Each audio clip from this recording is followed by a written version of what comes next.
প্রতিদিন নামাজের সময় অনেক মুসল্লির সমাগম হয় এই মসজিদে। বর্ষাকালে বৃষ্টি হলেই মসজিদটি পানিতে তলিয়ে যায়, তাই মসজিদটির সংস্কার করার চেষ্টা করছে এলাকার মানুষ।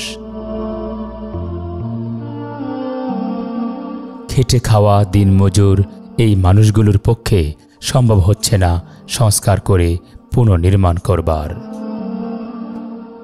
রমাদানে ইফতার, তারাবির সালাতে মুসল্লিদের জায়গা হয় না এই ছোট্ট মসজিদে। আমাদের এখানে অনেক মুসল্লি সমাগম হয়, কিন্তু আমাদের যত মুসল্লি আসে সে অনুযায়ী আমাদের যে মসজিদটা বর্তমান আছে সেই মসজিদটার ধারণ ক্ষমতা একদম কম।